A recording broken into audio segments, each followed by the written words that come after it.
أعوذ بالله من الشيطان الرجيم. بسم الله الرحمن الرحيم. وصلى الله على محمد وعلى آله الطيبين الطاهرين الذين أذهب الله عنهم الرجس وطهرهم تطهيرا. اللهم صل على محمد وآل محمد. ولعنة الدائمة الباقية على أعدائهم ومنكر فضائلهم وغاصب حقوقهم أجمعين من يوم عداوتهم إلى قيام يوم الدين. أما بعد يا عباد الله، أوصيكم ونفسي بتقوى الله، فإن التقوى خير الزاد وبها المعاد، وتنفع يوم لا ينفع فيه مال ولا بنون إلا من أتى الله بقلب سليم. وصلى الله على محمد وعلى آله الطيبين الطاهرين. اللهم صل على محمد وآل محمد وعجل فرجهم. আমার প্রিয় দর্শক ও শ্রোতাবৃন্দ, আসসালামু আলাইকুম ওয়া রাহমাতুল্লাহি ওয়া বারাকাতুহু। আপনাদের সকলকে আন্তরিক সালাম ও শুভেচ্ছা জানিয়ে আজকের অনুষ্ঠান ইসলাম ইন বাংলায় আপনাদেরকে স্বাগতম জানাই। আশা করি আপনারা যে যেখানে আছেন ভালো আছেন, কুশল ও মঙ্গলে আছেন, সুখে থাকুন, শান্তিতে থাকুন, সমস্ত প্রকারের দুঃখ কষ্ট থেকে মুক্তিতে থাকুন। আল্লাহ রাব্বুল আলামিনের কাছে এই কামনা করি। যারা অসুস্থ, আল্লাহ তাদেরকে সুস্থতা দান করুন। যারা ঋণে ভুগছে, আল্লাহ তাদেরকে ঋণ মুক্তি করুন। ওইরূপ যাদের জীবনে কোনো প্রকারের অভাব বা অশান্তি আছে, আল্লাহ রাব্বুল আলামিন তাদের সকলের জীবনে সুখ শান্তি দান করুন ও সকলের মনোকামনা আশাকে পূরণ করুন। আমাদের সকলকে সৎ পথে চলার, অসৎ পথ থেকে দূরে থাকার এবং এক অপরকে সৎ উপদেশ দেওয়ার তৌফিক দান করুন। আমরা যেন সত্য বা হক জিনিসকে জেনে শুনে মেনে তার উপরে আমাল করে সেটা অন্যদের সামনে তুলে ধরতে পারি বা সকলের কাছে পৌঁছে দিতে পারি। আল্লাহ রাব্বুল আলামিন আমাদেরকে সেই মনোবল ও নেক তৌফিক দান করুন। আমিন ইয়া রাব্বাল আলামিন। এই দোয়ার সঙ্গে আজকের পর্ব শুরু করতে চলেছি। বিনা কোনো ভূমিকায় সরাসরি আপনাদের পাঠানো পেন্ডিং প্রশ্নের উত্তর দিতে চাই। তাই আসুন দেখি কোথা থেকে কে কি প্রশ্ন করছেন বা কে কি জানতে চাচ্ছেন। আসসালামু আলাইকুম। আমি মিজানুর রহমান মল্লিক, দক্ষিণ চব্বিশ পরগনার বস্তি থেকে। মাওলানা সাহেব, আমি কিছু কথা আপনার সাথে শেয়ার করতে চাই। আসলে ইসলামের সাথে সংস্পর্শে থাকায় আমার কিছু বন্ধু বান্ধব আমার কাছ থেকে একটা প্রবলেমের সলিউশনের কথা জানতে চেয়েছেন। প্রবলেমটা আমার দুই একজন বন্ধু তারা ভিন্ন সময়ে আমাকে জানালো যে তারা একটা অ্যাডিকশনের শিকার হয়েছে। আর সেটা হলো, তারা আমাকে বলল তারা এইসবে অ্যাডিক্টেড হয়ে গেছে, যেটা তাদেরকে physically and mentally disturb and depress করছে, যেটা থেকে তারা বের হতে পারছে না। আমি তাদেরকে বললাম তারা যেন নিয়মিত নামাজ আদায় করার চেষ্টা করে এবং নিজেদেরকে সর্বদা পরিষ্কার পরিচ্ছন্ন রাখার চেষ্টা করে। আর যখন ওইসব চিন্তা মাথায় আসবে তখন যেন তারা মোবাইল বের করে কোরআন পড়ে কিংবা তিলাওয়াত শোনে, এবং যে দিনগুলোতে এগুলো বেশি বেশি করে করার ইচ্ছা হয় সেই দিনগুলোকে নোট করে তারা যেন ওই দিনগুলোতে বেশি বেশি করে রোজা রাখার চেষ্টা করে। তো এখন দেখতে গেলে সেটা কেবল ওই দুই তিনজন ছেলের নয়, বরং আমাদের অধিকাংশ যুব সমাজ এখন এই সমস্যার সম্মুখীন। হয়তো তারা লজ্জার কারণে এগুলো বলতে পারে না, যার ফলে এখন আমাদের যুব সমাজের অধিকাংশ পুরুষরাই ধ্বংসের পথে। সো আমি এই বিষয়ে আপনার কাছে জানতে চাই যে এই যুব সমাজ কিভাবে এই প্রবলেম থেকে বেরিয়ে আসতে পারে এবং নিজেদেরকে রিকভার করতে পারে। দয়া করে ইসলামিন বাংলায় জানাবেন, এটা একটা গুরুত্বপূর্ণ বিষয় বলে মনে করছি। খুদা হাফেজ, ফি আমানিল্লাহ। ওয়ালাইকুম আসসালাম ওয়া রাহমাতুল্লাহি ওয়া বারাকাতুহু। আমার প্রিয় ভাই, আমার ছোট ভাই মিজানুর রহমান সাহেব, আপনার ভয়েসমেল পাঠানোর জন্যে এবং অতি গুরুত্বপূর্ণ একটি বিষয়ে জানার জন্যে আপনি যে ভয়েসমেল করেছেন, আপনাকে যত ধন্যবাদ জানাবো কম হবে। কেননা ওটা এখন সমাজের বাস্তব এবং হকিকত, যে বিষয়ে যুব সমাজকে, যুবকদের জানার অতি প্রয়োজন আছে। বর্তমান সোশ্যাল মিডিয়ায় যে সমস্ত অবৈধ এবং অশ্লীল রিল বা ভিডিও ক্লিপ আপলোড করা হচ্ছে, ডিস্ট্রিবিউট করা হচ্ছে, বা অনেক অনেক সময় অসৎ, এরা সৎ না, অসৎ বন্ধুরা এক অপরকে এই সমস্ত জিনিস শেয়ার করছে, যার মাধ্যমে তাদের ইহকাল ও পরকাল উভয়ই নষ্ট হয়ে যাচ্ছে। তারা বিনাশের পথে, তাদের নিজেদের জীবন তারা নিজেরাই শেষ করার পথে চলে পড়েছে।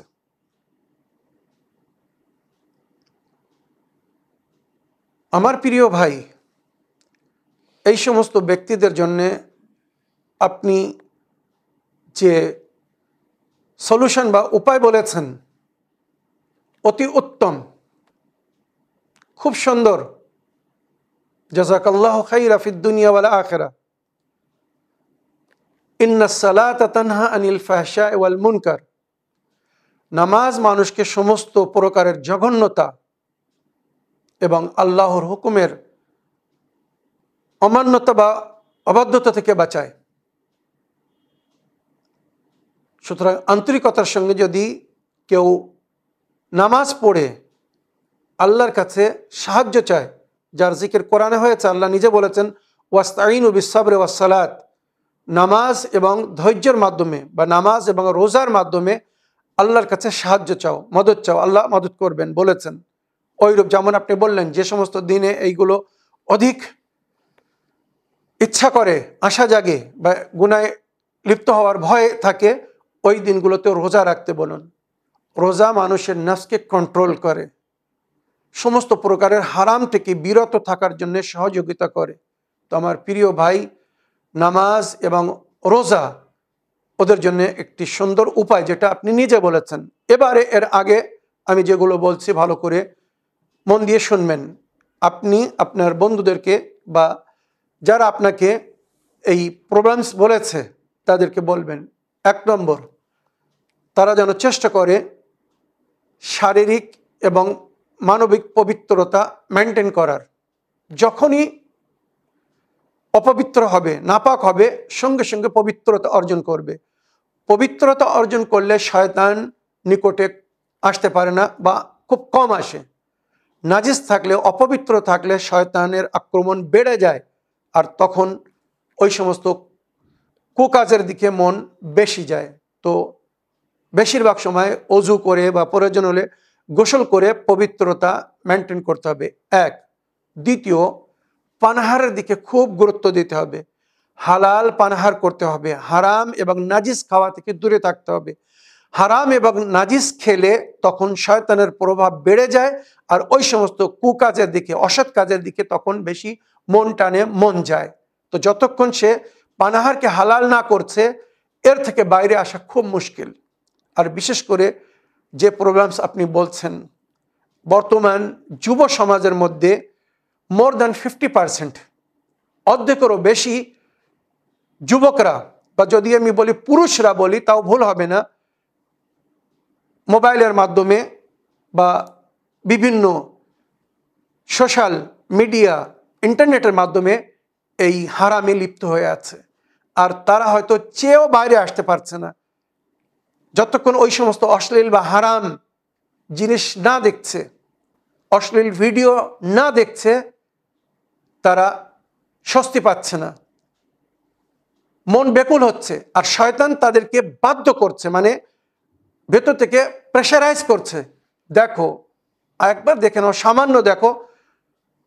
ইন উত্তা ইলা যামবি ফালান তারজা, হাদিস বলছে তওবা করার পরে, আমাদের মধ্যে অনেকেই পুরুষরা বা যুবকরা এমন আছে, তারা হয়তো জীবনে কোনো পাপ করছিল, ভুল করছিল, অন্যায় করছিল, যখন সঠিক জিনিস জানতে পারলো, পাপের সাজা বুঝতে পারলো, এই গুনাহ করলে কি শাস্তি পেতে হবে, কি সাজা বহন করতে হবে, সহন করতে হবে, যখন জানতে পারলো, তওবা করলো, না আমার প্রতিপালক আল্লাহ রাব্বুল আলামিন আমাকে ক্ষমা করে দিন, মাফ করে দিন, আমি এই ভুল আর করব না।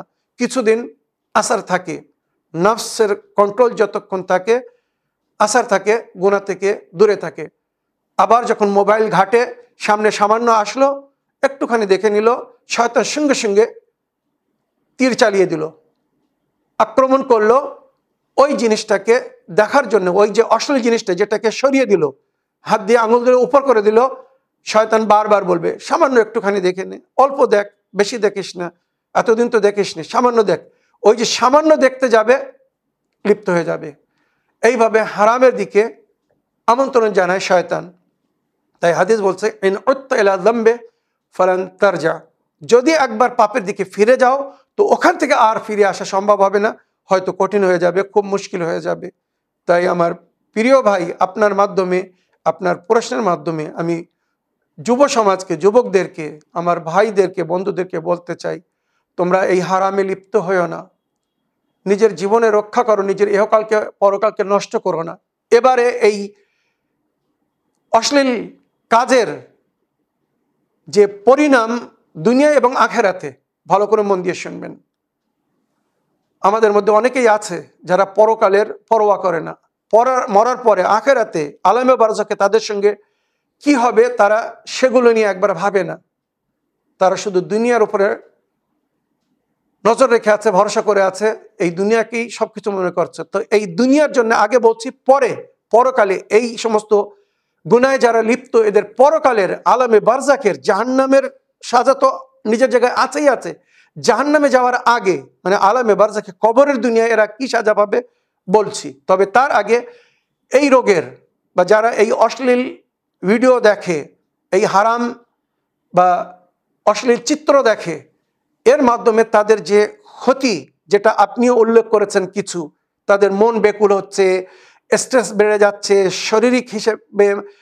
শারীরিক হিসেবে বা মানবিক হিসেবে তারা খুব দুর্বলতার মধ্যে পড়ে আছে। মনে রাখবেন, আমি যেটা বলছি ভালো করে মন দিয়ে শুনবেন। খোদা না করুক যদি কোনো যুবক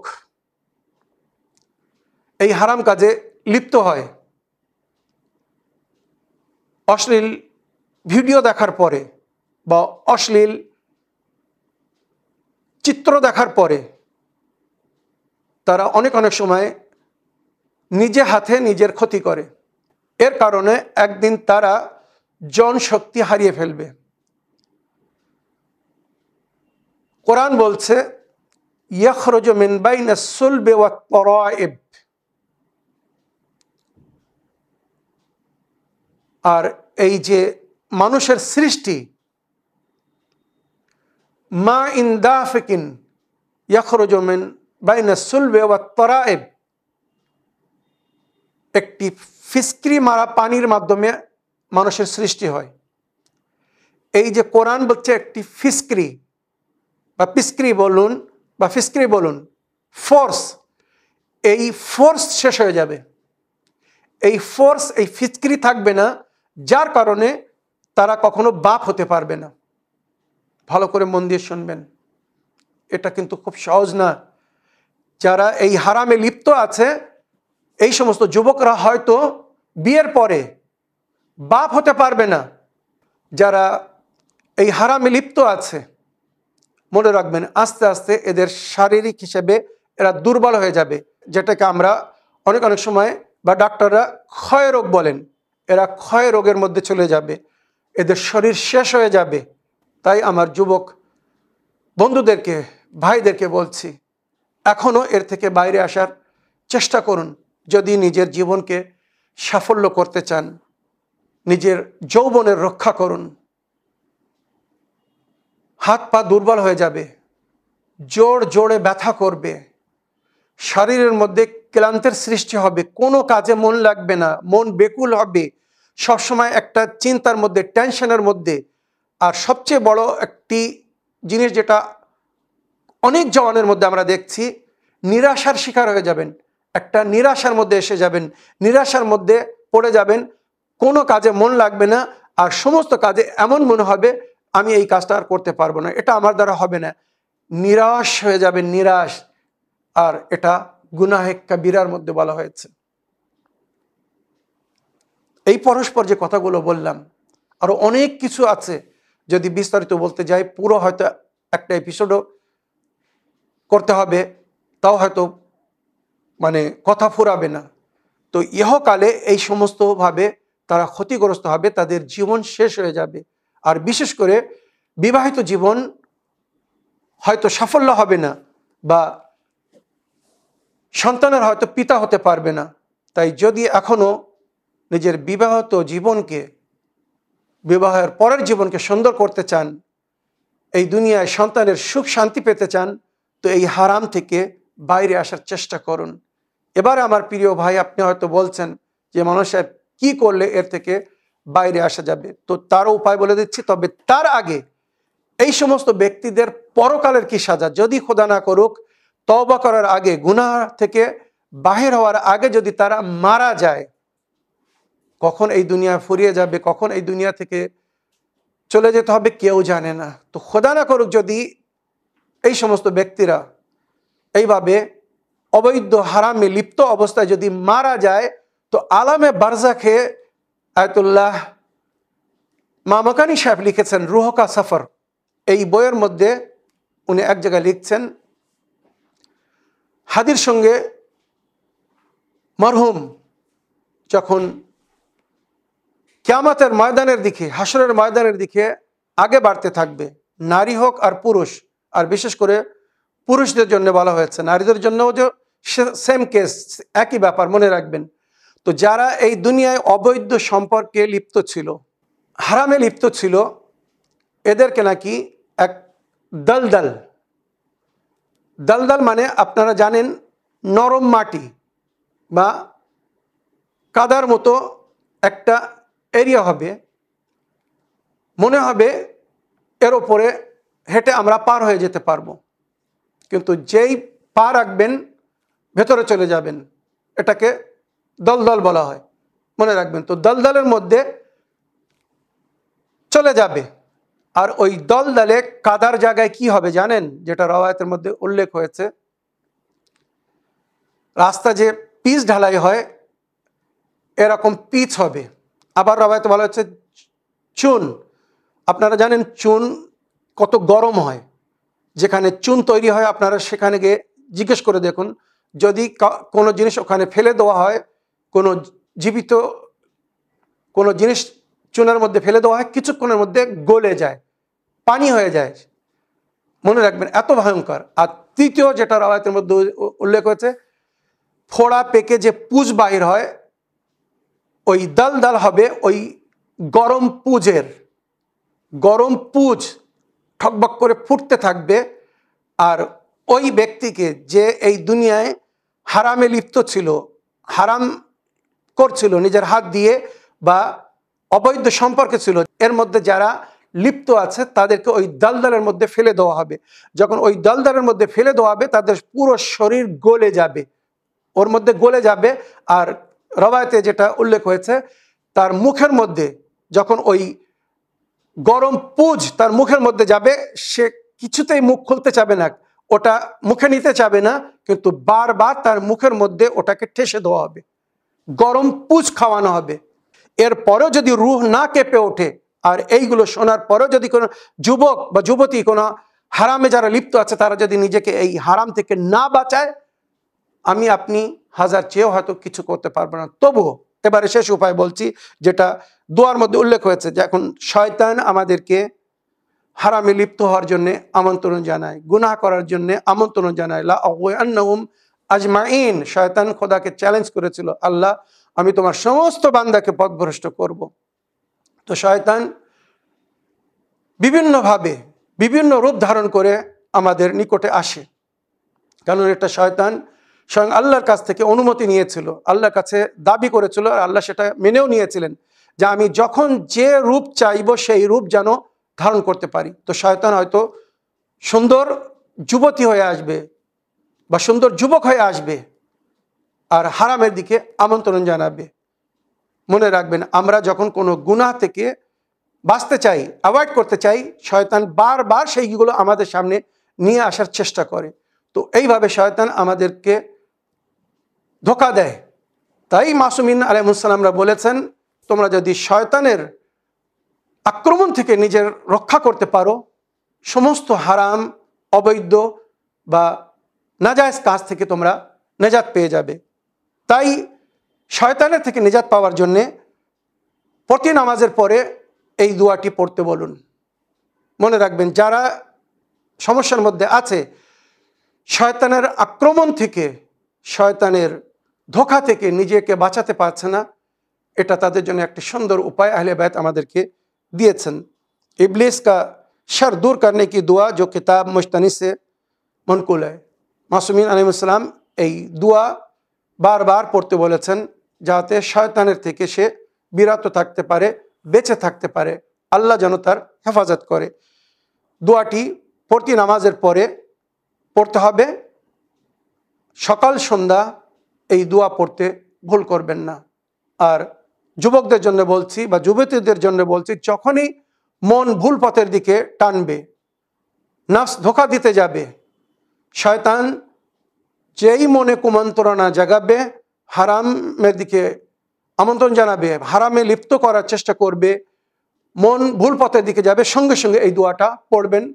যদি আল্লাহ রাব্বুল আলামিনের কৃপার নজর হয়, তা আপনি ওই হারাম থেকে রক্ষা পাবেন বা বেঁচে যাবেন।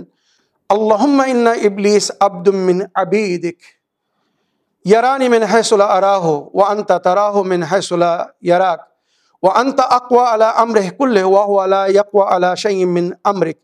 আল্লাহুম্মা ফাআনা আস্তাঈনু বিকা আলাইহি ইয়া রাব্বি ফাইন্নী লা তাকাতা লি বিহি ওয়া লা হাওলা ওয়া লা কুওয়াতা আলাইহি ইল্লা বিকা ইয়া রাbb। আল্লাহুম্মা ইন আরাদানি ফারিদহু ওয়া ইন কাদানি ফাকিদহু ওয়াকফিনি শাররাহু ওয়াজআল কায়দাহু ফি নাহরিহি বিরহমাতিকা ইয়া আরহামার রাহিমিন। ওয়া সাল্লাল্লাহু আলা মুহাম্মদ ওয়া আলিহি তাহিরিন। এই দোয়া যদি অন্তর থেকে কেউ পড়ে, আর যদি আল্লাহর দরবারে, আল্লাহর বারগাহ এই দোয়া পৌঁছে যায়, তো সে শয়তানের হাত থেকে মুক্তি পেয়ে যাবে। শয়তান তাকে আর কোনো প্রকারের গুনাহ বা হারামে লিপ্ত করতে পারবে না। এই দোয়ার অর্থ বলে দিচ্ছি, যাতে এই দোয়াটা বারবার পড়তে মন চায়, বা যারা হারামে লিপ্ত আছে, গুনাহের মধ্যে লিপ্ত আছে, তারা যদি নিজের নফসকে বাঁচাতে চায়, তো এই দোয়ার অর্থ শোনার পরে আশা করি অবশ্যই প্রতিদিন এই দোয়াটি পড়ার চেষ্টা করবেন। মফাতুল জানান বাকিয়াতুস সালেহাতের মধ্যে এই দোয়াটি দোয়া আছে।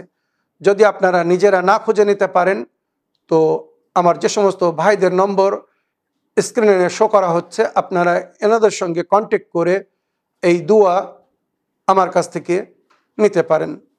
বিসমিল্লাহির রহমানির রহিম।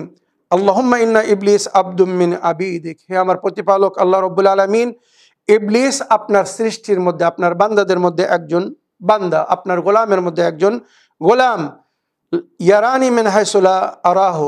ইবলিস আমাকে এমন জায়গা থেকে দেখছে যেখান থেকে আমি তাকে দেখতে পাচ্ছি না। ইবলিস আমাদেরকে নজরে রেখে আছে, টার্গেটে নিয়ে আছে, কিন্তু আমরা ইবলিসকে দেখতে পাই না, শয়তানকে দেখতে পাই না।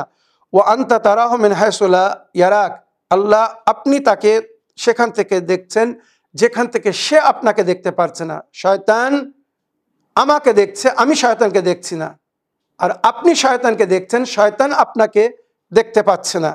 আমরা আল্লাহকে বলছি, ওয়া আনতা আকওয়া আলা আমরিহি কুল্লিহি। আপনি তার সমস্ত জিনিসের উপরে প্রভাব বা শক্তি রাখেন।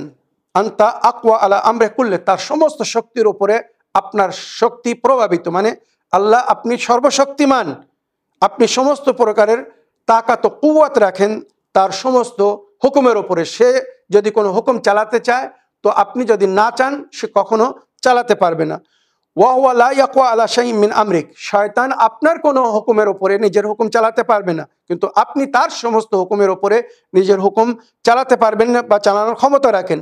আল্লাহুম্মা ফাআনা আস্তাঈনু বিকা আলাইহি। হে আমার প্রতিপালক, আমি শয়তানের উপরে আপনার সাহায্য চাই, আমি শয়তানের আক্রমণ থেকে আঘাত থেকে বাঁচার জন্যে, মুক্তি পাওয়ার জন্যে আপনার কাছে মদত চাই।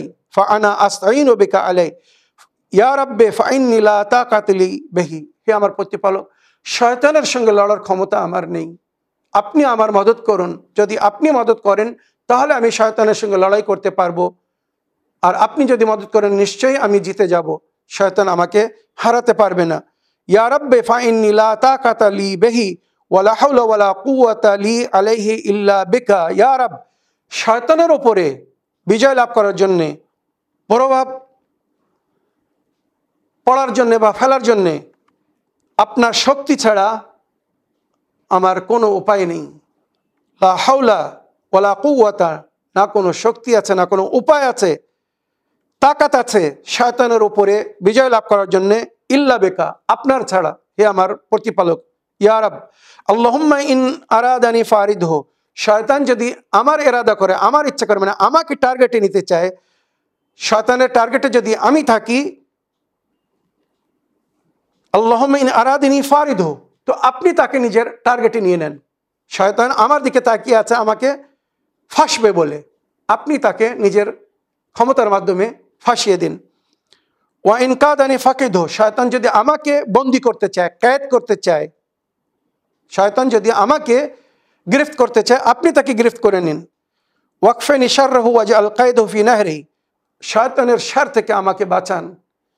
ওয়াজআল কায়দাহু ফি নাহরি, আর শয়তানের ফান্দাকে শয়তানের গলায় পরিয়ে দিন। শয়তান ফান্দা তৈরি করে দাঁড়িয়ে আছে আমাদেরকে পড়াবে বলে, নিজের ফান্দায় ফেলে আমাদেরকে টেনে নিয়ে যাবে। আল্লাহকে আমরা বলছি, আল্লাহ শয়তানের ফান্দাকে শয়তানের গলায় পরিয়ে আপনি তাকে টেনে নিন। ওয়াকফিনি শাররাহু ওয়াজআল কায়দাহু ফি নাহরিহি বিরহমাতিকা ইয়া আরহামার রাহিমিন, নিজের রহমতের মাধ্যমে আপনি তো সর্বাধিক রহম করনেওয়ালা। ওয়া সাল্লাল্লাহু আলা মুহাম্মাদিন ওয়া আলিহি তাহিরিন, আল্লাহর দরুদ ও সালাম হোক মুহাম্মদ ও আলে মুহাম্মাদের পবিত্র নফসের উপরে। এই দোয়াটি যদি প্রতিদিন পড়তে পারেন তো ইনশাল্লাহ আশা করি শয়তানের চক্রান্ত থেকে বা তার আক্রমণ থেকে আপনারা মুক্তি পাবেন। সমস্ত বিষয়ে এটা কিন্তু খুব কার্যকারী দোয়া।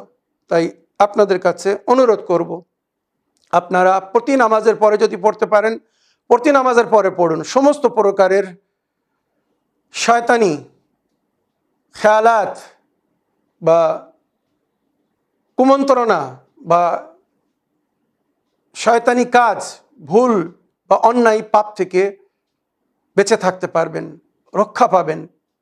তবে এর জন্যে যার মূল প্রয়োজন সেটা হচ্ছে শারীরিক এবং মানবিক পবিত্রতা অর্জন করতে হবে। যদি সেটা না করতে পারেন তো এই দোয়া একবার কেন 1000 বার পড়লেও কোনো লাভ হবে না। অর্থাৎ পবিত্রতা অর্জন করতে হবে, অজু করতে হবে, গোসল ফরজ হলে গোসল করতে হবে, আর ওইরূপ পানাহারকে হালাল করতে হবে।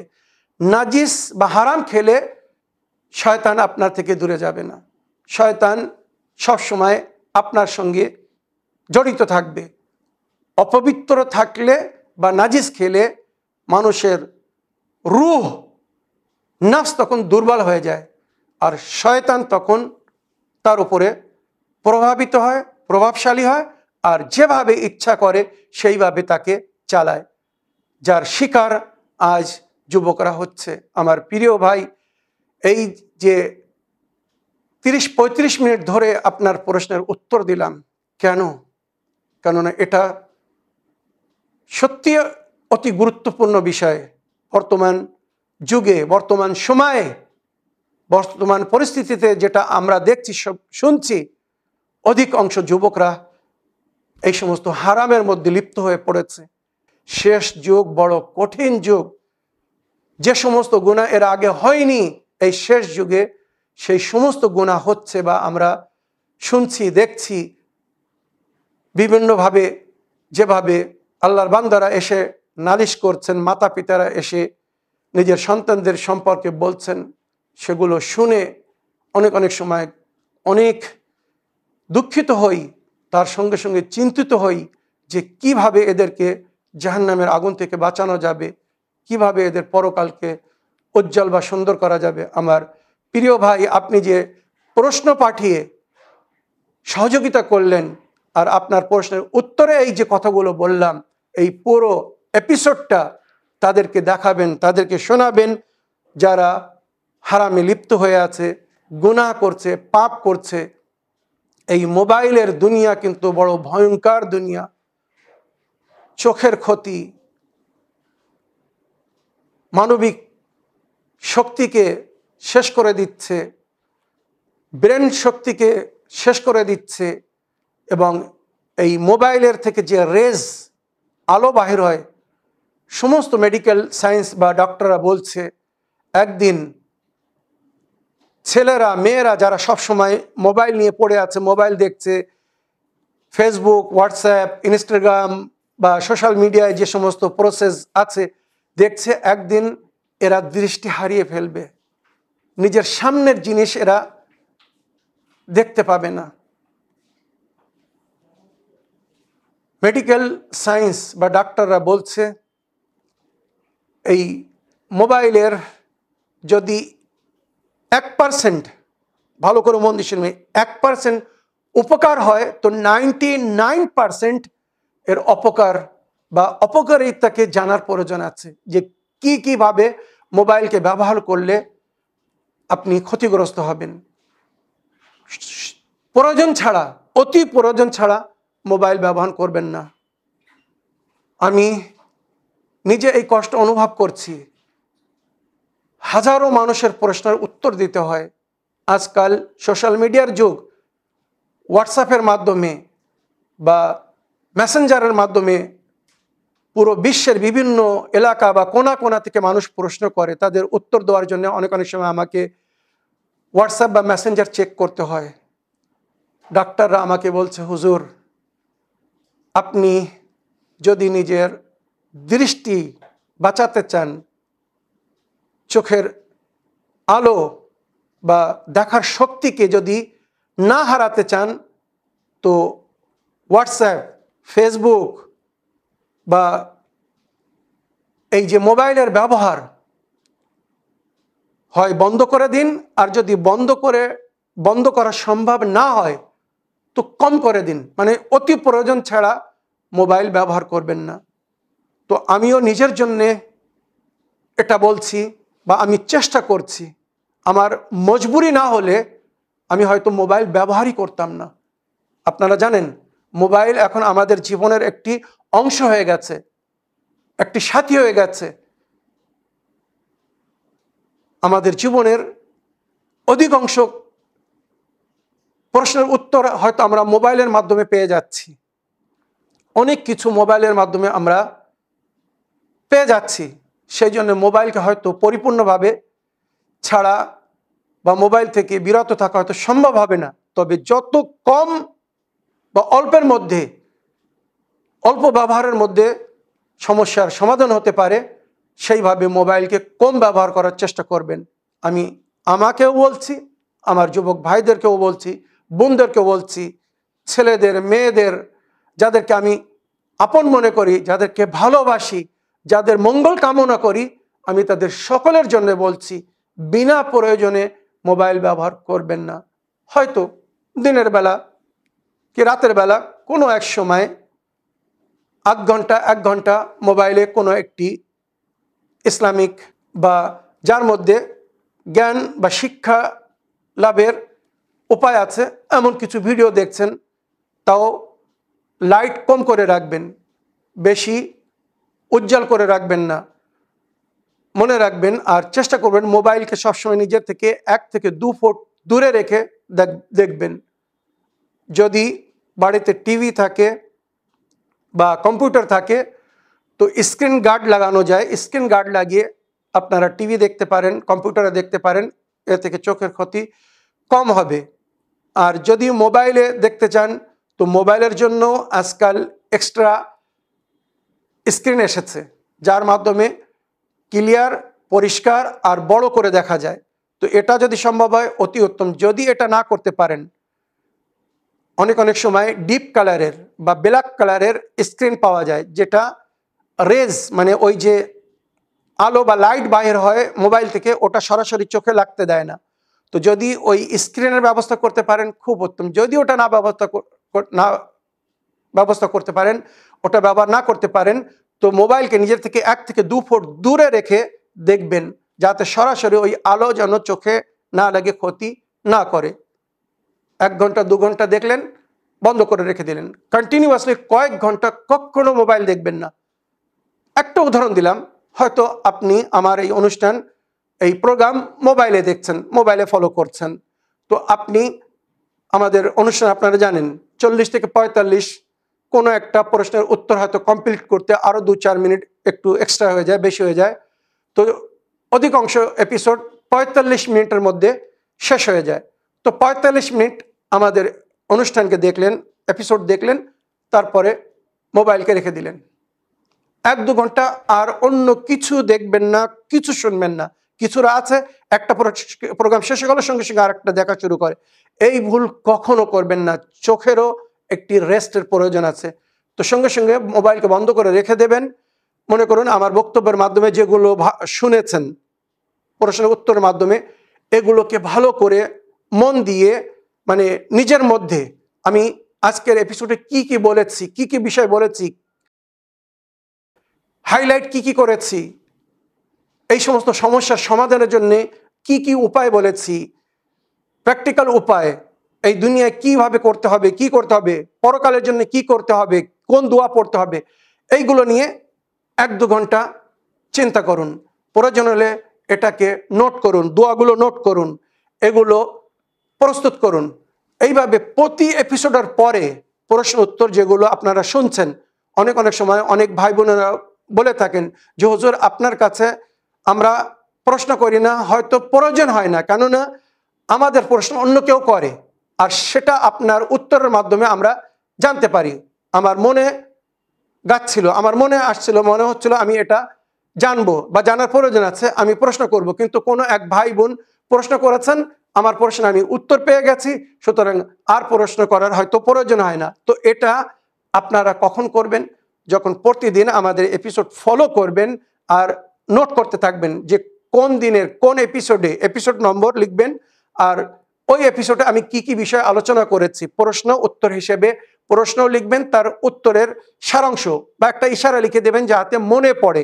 পুনরায় যদি ওই এপিসোড দেখতে চান তো ওখানে দেখে সঙ্গে সঙ্গে ওই এপিসোড নম্বর দেখে, ইউটিউবে আমাদের সমস্ত অনুষ্ঠান আপলোড করে দেওয়া হচ্ছে, ওখানে গিয়ে সঙ্গে সঙ্গে আমাদের অনুষ্ঠানকে দেখতে পারবেন।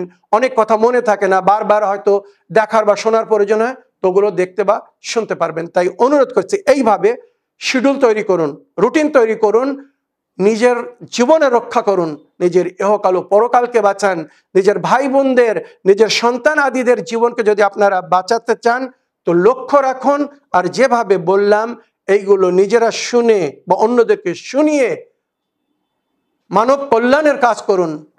মানুষের জীবনে সুখ শান্তি ফিরিয়ে দেওয়ার বা সুখ শান্তি এনে দেওয়ার চেষ্টা করুন, কাউকে ক্ষতি করবেন না। অনেক বন্ধুরা আছে তারা বন্ধুত্বর দাবি করছে, কিন্তু এই সমস্ত অশ্লীল জিনিস পাঠিয়ে তাদের জীবনকে শেষ করে দিচ্ছে, লাইফকে স্পয়েল করে দিচ্ছে। তারা ভাবছে না এরা কিন্তু বন্ধু না, বন্ধু ওই ব্যক্তি যে আপনার ইহকাল ও পরকালকে রক্ষা করবে, হারাম থেকে, গুনাহ থেকে, পাপ থেকে বাঁচানোর চেষ্টা করবে। এই বলে আমার আজকের বক্তব্য এখানে শেষ করলাম। ওয়া আখিরু দাওয়ানা আলহামদুলিল্লাহি রাব্বিল আলামিন। ওয়াসসালামু আলাইকুম ওয়া রাহমাতুল্লাহি ওয়া বারাকাতুহু।